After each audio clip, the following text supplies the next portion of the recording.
이 시간에는 귀한 목사님이 오셨습니다. 저희 촌동교회 2대 담임 목사님이셨던 김국신 목사님께서 이제 미국에서 오셨는데요. 이 시간에 포도원 애가라고 하는 제목으로 말씀 선포해 주시겠습니다.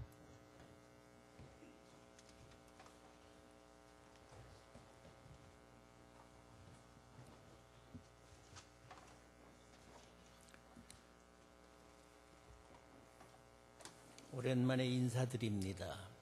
아마 한 25년은 된 것 같은데 언제 떠났던지 날짜를 잘 기억이 안 나서 얼마나 되는지 모르겠습니다. 사랑하는 그리운 성도님들을 아무래도 천당 가기 전에 한 번은 좀 뵈야 하지 않을까 그런 생각이 나서 이렇게 찾아뵙겠다고 목사님에게 청을 드렸는데 불행하게도 와서 들으니까 몇 분은 저 보기 싫던지 먼저 아마 천당으로 가신 분도 계시고 보니까 우리 나장로님을 비롯해서 그래도 그리운 얼굴들이 몇 분 앉아 계셔서 하나님 앞에 감사하게 생각합니다. 듣자 하니까 좋은 목사님을 모시고 이렇게 은혜롭게 행복한 신앙생활을 하고 있는 것 보고 하나님 앞에 감사하며 영광을 돌립니다. 오늘은 어린이 주일인데 미국에서 듣는 고국 소식이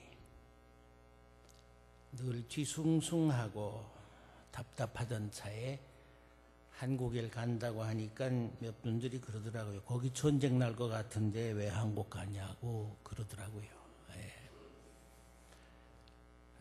우리 어린이들이 자라야 할 우리 고국의 땅, 이 포도밭이 지금 어떤 형편에 있나 그것을 이사야의 탄식을 통해서 들어보고 싶어서 본문을 이사야서 5장으로 정했습니다. 또 하필이면 오랜만에 와서 좀 좋은 노래, 즐거운 노래를 부를 일이지 왜 또 무슨 슬픈 노래냐 또 그럴 분도 계실 것 같아요. 그러나 이사야의 심경은 이 슬픈 노래가 단순한 슬픈 노래가 아닙니다. 하나님께서 가꾼 포도밭이 왜 이 지경까지 이르렀는지 하나님의 답답한 탄식을 이사야는 노래로 표현한 것이 오늘의 이사야서 본문이 옳습니다. 1절에 보면 심히 기름진 산에 혹은 다른 번역에 보면 기름진 산등성이에 좋은 포도밭을 만들었다. 돌을 골라내고 울타리를 세우고 좋은 포도밭을 만들었답니다. 이스라엘에 오래가 살다 오신 김 목사님도 계십니다만 그 나라는 워낙 돌이 많더라고요. 요만한 땅떼기를 하나 일구려면 아마 그보다 몇 배 돌을 옆에다 많이 쌓아놓는 그런 광경을 봤는데 우스개 얘기가 있더라고요. 하나님께서 천지를 창조하시고 뭐 꽃이나 나무나 다 고루고루 나눠주라고 그랬는데 돌멩이를 나눠주러 떠난 그 천사의 보재기가 좀 약한 비닐 보재기였던지 중간에 갖다 터져가지고 와르르 쏟아놓은 데가 그 이스라엘 땅이래요. 그래서 거긴 돌이 많답니다. 제가 지지난 주간에 제주도에 갔는데 거기도 마찬가지더라고요. 그 돌이 많더라고요. 그래서 여기 왔던 천사 보재기도 찢어졌댔나 그런 생각을 했습니다. 아무튼 그 돌 많은 땅을 돌을 골라내고 포도원을 만들기 위해서 일꾼들이 얼마나 노력을 했을까. 밭을 일구고 돌을 골라내고 좋은 포도, 극상품 포도를 심었는데 오늘 탄식의 내용은 웬 들포도가 이렇게 열렸느냐 하는 탄식이었습니다. 좋은 포도 맺기를 원했는데 웬 이런 들포도들이냐. 7절 상반절에 가보면 만군의 포도밭은 이스라엘 가문이요 그랬습니다. 사랑하시는 나무는 유다 백성이다. 오늘 이 땅도 마찬가지입니다. 이 한반도라는 포도밭에 하나님께서는 좋은 백성들을 나무로 심었는데 우리나라 백성들이 한 사람 한 사람 만나보면 얼마나 착하고 능력 있고 좋습니까? 미국에 가보면요, 한국 사람만한 사람들이 없습니다. 그런데 이 본토가 왜 이렇게 들포도들이 연걸어서 득식을 거리느냐. 이게 하나님의 탄식이었습니다. 제가 시간 관계상 본문을 짧게 드렸습니다마는 8절, 오늘 이사야서 5장 8절을 보면 본문이 이렇게 나옵니다. 가옥에 가옥을 이으며 전토에 전토를 더하여 빈틈없도록 하고 이 땅 가운데서 홀로 거주하려 하는 자들은 화 있을진저. 이 말씀을 보면 그때나 지금이나 다를 바 없는 것 같아요. 아파트 평수를 늘리고 땅을 사서 늘크고 부동산 땅 투기를 하고 그 몇천 년 전이나 지금이나 하는 짓거리가 거의 같다 그 말이죠. 들포도가 무엇인가? 재산을 쌓고 또 쌓는 게 이게 들포도라는 것입니다. 얼마 전 한 다이제스트라는 미국 잡지를 보니까 이 세 개 나라가 거의 비슷해요. 브라질이라는 나라는 그 나라의 인구의 4%가 그 넓은 땅덩어리의 96%를 차지하고 있대요. 바꾸어 말하면 그 나라 백성의 96%가 4% 땅에서 먹고 사는 거예요. 내가 그 얘기를 했더니 어떤 분이 우리 한국도 별반 다르지 않을 거려. 전방에 가면 다 누구 개인 땅 이름이래요. 자, 이렇게 돈을 걷어 모으는 작태. 이사야 선지는 집에다가 집을 평수를 늘크고 땅을 늘크고 하는 사람들은 화 있을 것이다.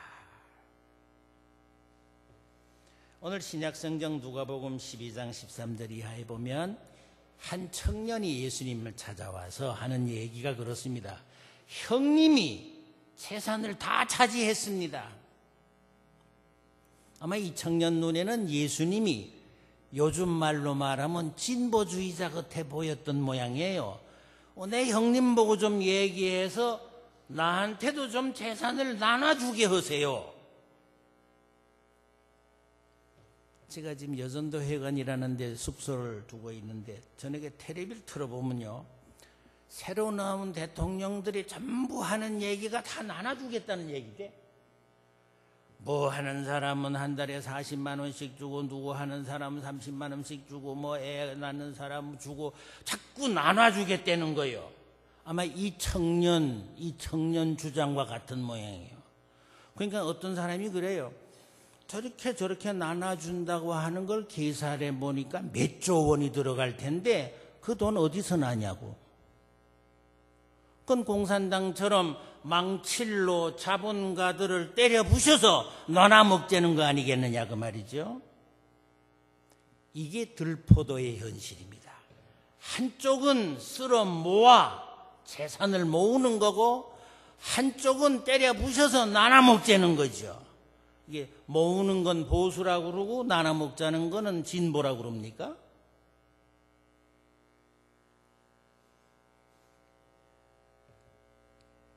그런데 우리네 신앙이 그동안 어느 쪽으로 갔습니까? 기도하면 하나님 돈 많이 벌게 해주시고 사업이 잘 되게 해주시고 돈 많이 벌게 해달라고 잘 살게 해달라고 그동안 교회가 기도한 게 보니까 우클릭 기도더라고요. 돈 많이 모아야 된다는 거죠. 돈 벌면 아이고 축복받았네요. 그래요. 근데 그러면 돈이 축복이 아니고 화가 되는 게 많더라고요. 돈 때문에 아들이 아버지를 죽이기도 하고 형제간에 불화하고 돈이 화요.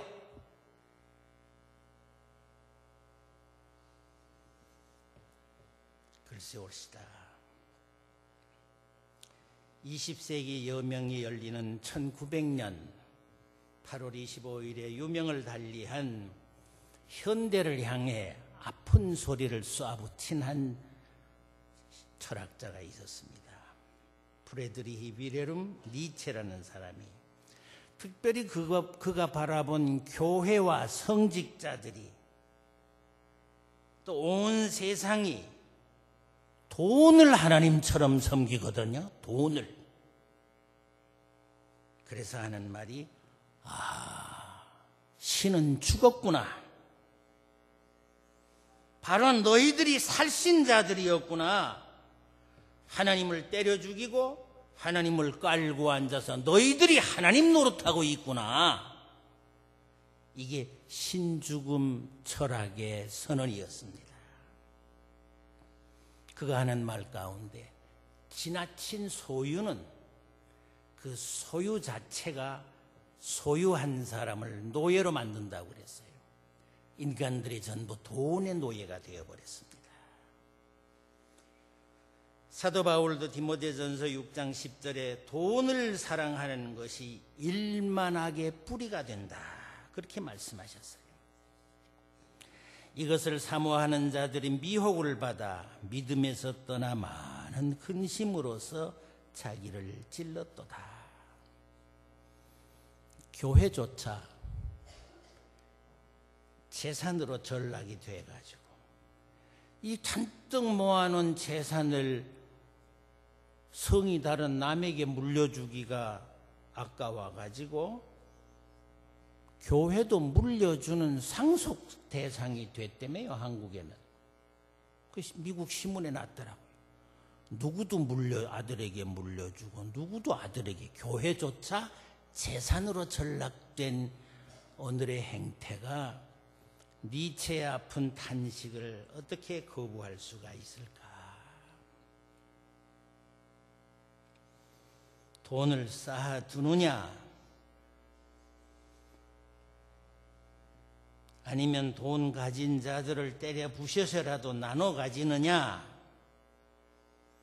현대사회를 지배하는 이 두 사조가 다 서양에서 탄생한 사조들이었습니다. 우리의 기도가 어땠습니까? 남이야 어찌 되든 돈만 모이면 축복이고 감사였습니다. 다른 집 아이야 어찌 되든 내 아이만 좋은 대학 입학하고 들어가면 출세하고 축복이라고 믿어오지 않았나 모르겠습니다. 옛날에 가끔 축구를 보다 보면 축구장에서 한 골 탁 넣은 사람이 교인이면 하나님 앞에 감사 기도를 해요. 그럼 나는 그래요. 하나님은 저 이기는 자의 편만 드시나 지는 자는 악마의 아들들인가? 하나님은 나를 이기게 해주시지 저 사람은 망하게 해주시고, 그랬으면 얼마나 좋겠습니까?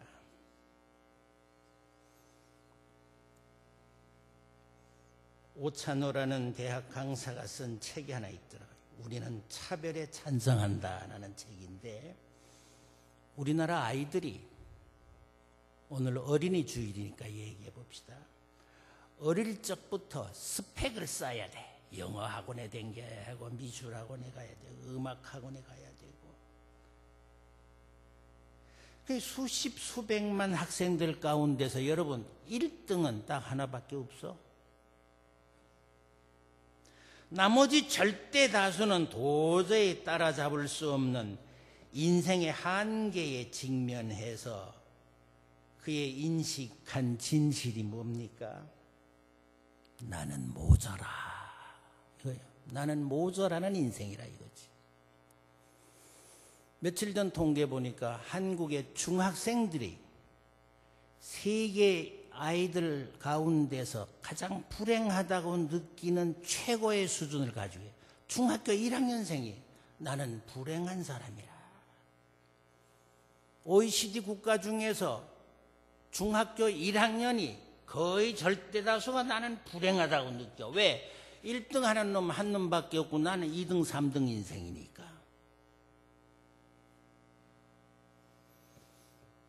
우리 집사람이 내가 좀 미국 교회를 심호하다 은퇴하고 밥줄이 떨어지니까 나 범맥에 살라고 뛰어든 곳이 미국 고등학교 선생이었습니다. 미국 학교에는 아이들에게 석차가 없어요. 우리는 석차가 있어. 1등 해야 서울대학 들어가지. 나는 모자라, 내 능력으로는 안 돼라는 실패와 좌절을 자신의 무능력의 탓으로 믿고 차별을 당연시하고 나는 할 수 없어. 난 서울대학 갈 발자가 아니니까. 지방대학이라도 가면 다행이지. 그 쓰레기 취급을 운명처럼 받아들인 괴물들을 대량 생산하고 있는 교육 현장. 이걸 고발한 한 젊은 강사의 고발장이 있더라고요. 절대 다수의 아이들을 괴물로 만들어버린 우리의 밭이 과연 이 포도밭이 즐거운 노래를 부를 만한 포도밭인가? 이런 학교, 이런 사회가 우리네 현실이라는 것입니다. 자, 이렇게 쌓아두느냐, 나누어 가지느냐 하는 이 싸움이 공교롭게도 영국에서 다 나와요. 먼저는 공산주의라는, 이게 나눠 먹자는 주의는 자본주의는 몰락할 것이라는 예언을, 이 공산당 선언이 1848년 2월 21일 칼 막스와 프레드리히 엥겔스에 의해서 영국 런던에서 발표됩니다. 그 공산당 선언문 서두를 보면 하나의 유령 이렇게 나와요. 공산당 자신들이 자기를 귀신이라고 그래. 도깨비래요. 고스트가. 하나의 유령, 공산주의라는 유령이 유럽을 배회하고 있다. 이렇게 시작한 공산당 선언이, 긴 얘기 않겠습니다만은 한 70여 년 버티다가 지구상에서 얼마나 많은 인류를 불행하게 만들고, 우리 인류 역사에서 사람을 많이 죽인 사람을 히틀러라고 생각합니다. 600만 명이나 죽였다더라. 공산당은요 3천 몇백만 명을 죽였습니다. 히틀러의 맥값절을 죽이다가 지구상에서 몰락하고 말았어요.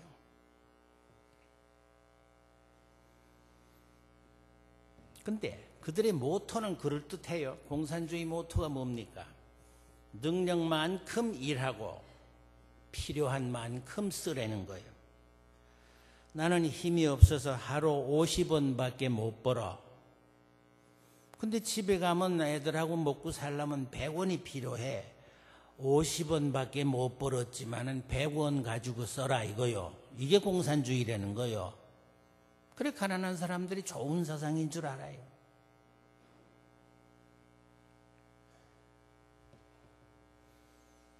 그 비슷한 얘기가 성경에도 있습니다. 마태복음 20장에 예수님께서 뭐라 그래? 한 포도원 얘기를 하면서 아침에 나가 일한 사람도 한 데나리온, 퇴근하기 1시간 전에 온 사람도 한 데나리온을 줘요.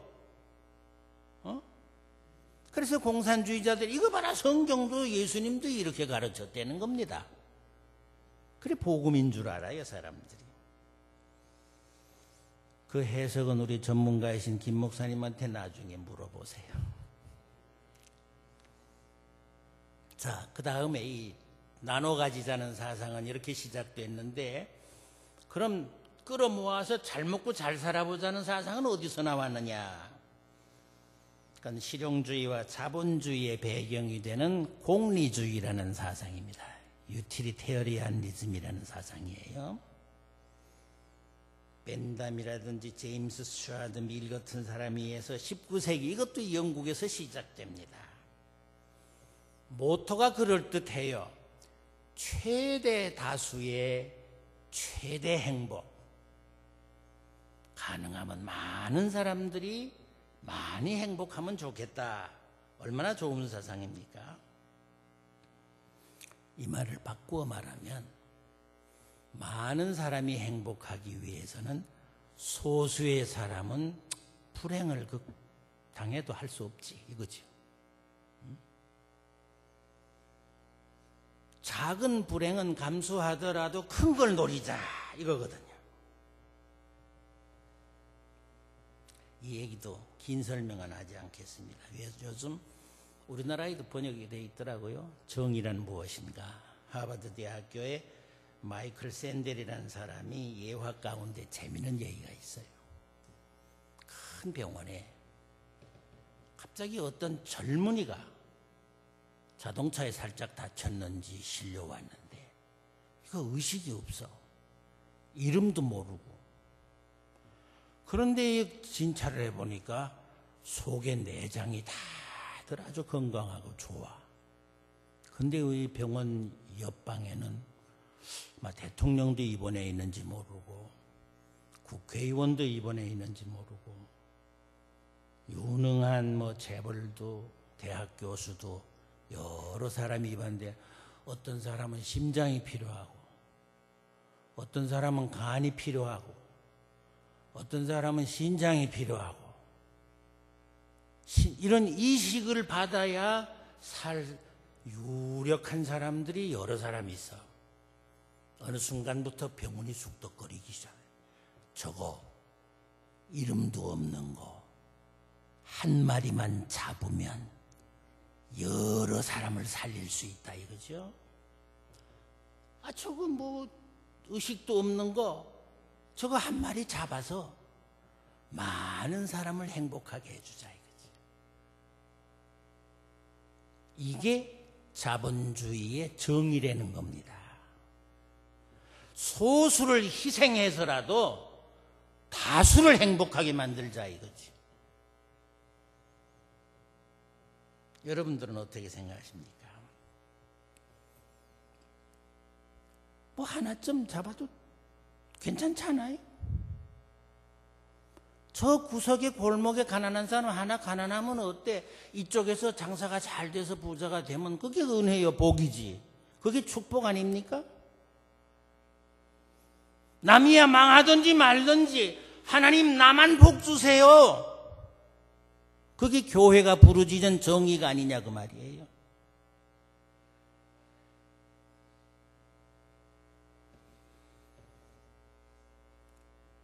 오늘 이사야서는 7절에 물은 만군의 여호와의 포도원은 이스라엘 족속이요 그가 기뻐하시는 나무는 유다 사람이라. 그들에게 공평을 기대하셨는데 유혈이 웬 말이며 정의를 기대하셨는데 이 아우성이 웬 말이냐. 이게 오늘 7절의 중심입니다. 이 공자 앞에서 문자를 한마디 쓰자면 공의를 바라셨다. 미슈파트를 바라셨는데 미슈파흐가 뭐냐 말이지. 공의를 바라셨는데 웬 유혈이 낭자. 미스팍하고 미스파흐를 비슷한 낱말 비슷한 음절을 가진 두 낱말을 가지고 언어적 유희를 통해서 이사야는 하나님의 심경을 노래합니다. 두 번째 정의라고 하는 말은 체다카라는 말인데 거기다 체아카라고 하는 말하자면 아우성이라는 말을 섞어서 언어적 유희로 시적인 감성으로 하나님의 아픈 마음을 표현하는 구절이 이사야서 5장 7절입니다. 좀 더 깊은 말씀은 우리 목사님 나중에 설명해 주시리라 믿어요.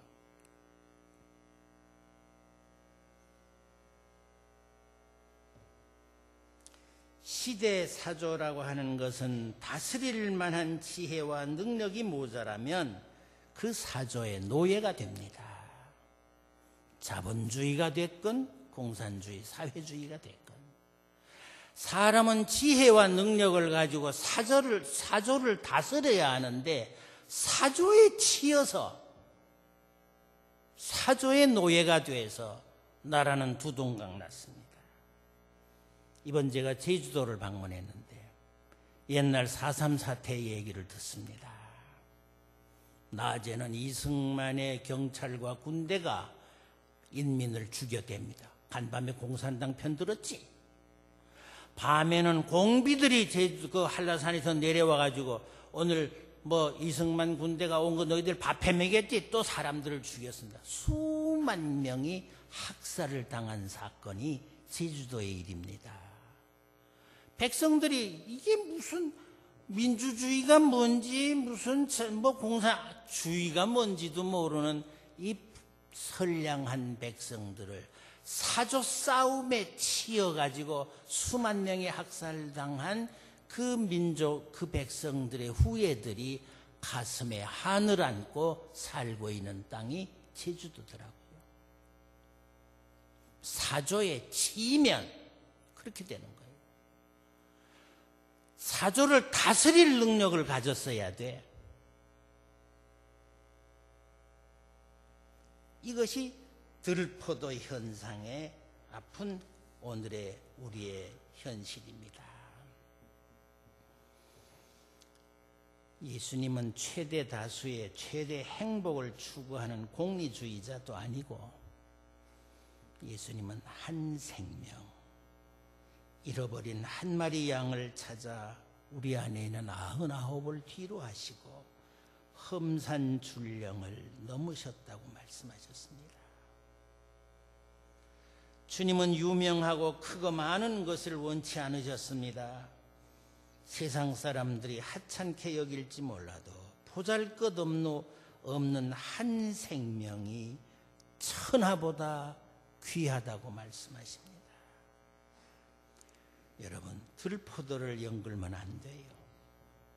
그것들을 걷어내야 나라에 희망이 생깁니다. 들포도를 걷어내고 의로운 열매를 맺어야 이 땅에 우리의 미래가 있고 자녀들이 희망을 가지고 살 수가 있습니다. 누가복음 13장에 보면 한 농부가 포도원에 무화과를 심었는데 3년을 기다려도 열매를 못 맺으니까 주인이 와서 찍어버리겠다고 그래요.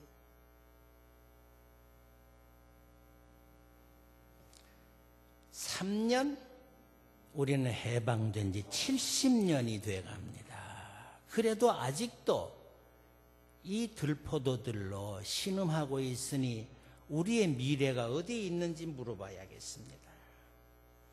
마태복음 3장 10절에는 이미 도끼가 나무 뿌리에 놓였으니 열매 맺지 못하는 나무는 찍혀 불에 던져올 것이라고 말씀하십니다.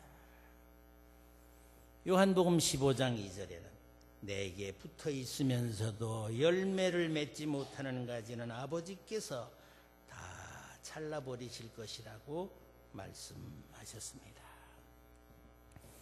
사랑하시는 성도 여러분, 이 땅의 들포도 열매는 이제 그만큼 연글게 합시다. 배우심 이런 게 연글어서는 안 돼요. 좌클릭이냐 우클릭이냐 그건 다 들포도 현상들입니다. 하나님의 공의가, 하나님의 따사로운 정의가 살아나도록 1000만 기독교인들이 기도하고 그 운동을 전개해야 할 것입니다. 여러분, 오늘 이사야의 슬픈 노래, 하나님의 포도원 애가의 통곡 소리가 들리십니까? 그러면 우리는 우리 안에 자라고 있는 이 들포도의 씨앗들을 걷어내십시다. 들포도를 걷어낼 지혜와 용기가 절실한 시대, 그것이 교회와 믿음으로 사는 우리들의 피할 수 없는 사명입니다.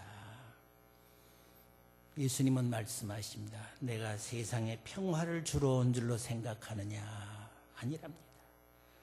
공평과 정의의 불을 던지러 오셨다고 말씀하셨습니다.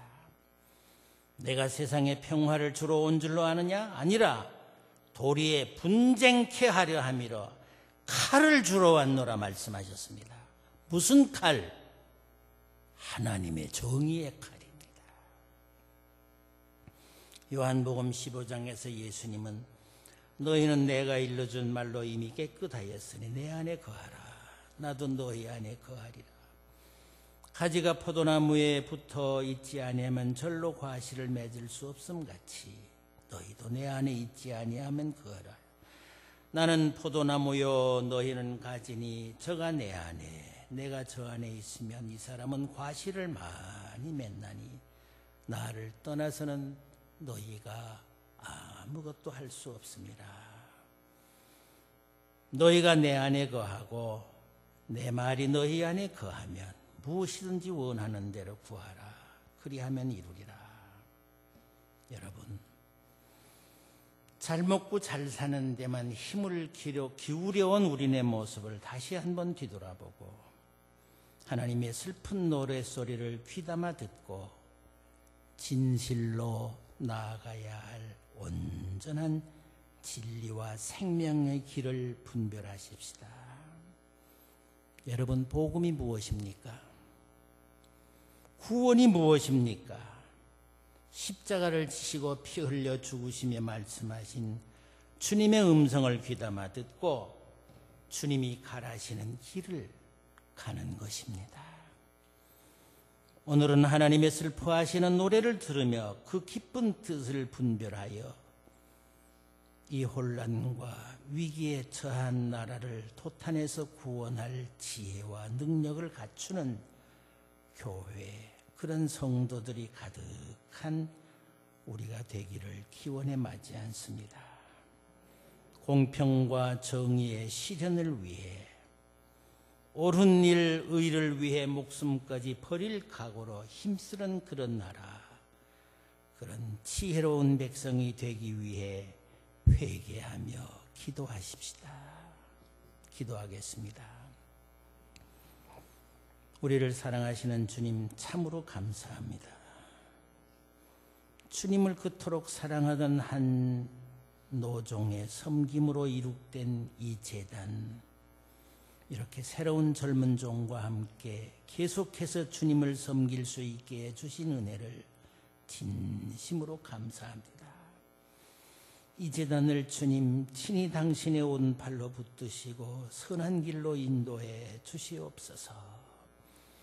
강단을 통해 흐르는 주님의 음성에 샘이 마르지 않게 하셔서 제단에 속한 모든 심령들이 날마다 풍성한 은복으로 넘치게 하옵소서. 우리 구주 예수 그리스도의 이름으로 기원드리옵나이다.